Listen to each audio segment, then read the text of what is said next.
Welcome to Pag-ibig. Kapag may pag-ibig, may alam. Mahal tayo ng Diyos, kaya ibinigay niya sa atin ang kanyang mga utos. Oo, utos. Minsan, ang dating sa atin ng utos ay parang binibigyan tayo ng limitasyon. Para siyang disiplina na nagmumukhang parusa. Pero hindi ganyan ang utos ng Diyos.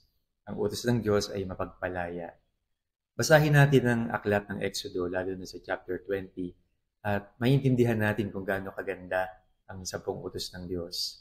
Nagpakilala siya, ako ang Diyos na nagpalaya sa inyo mula sa pagkakaalipin sa Ehipsyo. Kaya siya lamang ang ating iibigin at wala nang iba, dahil wala naman talagang iba. Wala tayong pagpipilian. Siya lang ang totoong Diyos na umiiral. Ang iba ay katang-isip lamang.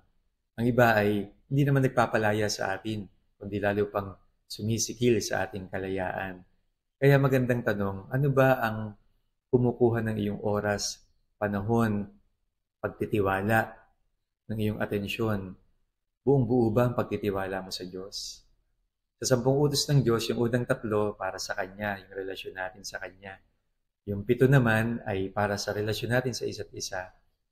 Ngayon, kapag maayos ang relasyon natin sa Diyos, magiging maayos ang lahat. Ang isang utos ng Diyos ay buhay sa atin. Hindi lang bahagi ng buhay natin ang Diyos. Siya mismo ang buhay natin.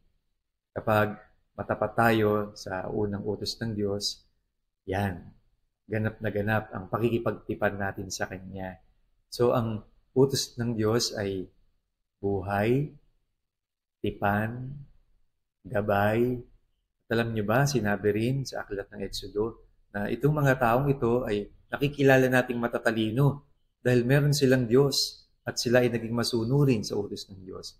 Wow, matalino pala ako kapag sumusunod ako sa 10 utos ng Diyos dahil meron akong gabay, meron akong direksyon. Kaya mahal na mahal tayo ng Diyos. Kaya ibinigay niya ang mga utos. Yakapin natin ito at pagnilayan natin dahil lalo tayong lalago sa pagkakilala sa Kanya. Ito rin ang ating identity. Napakahalaga nito. Ako ay sa Diyos.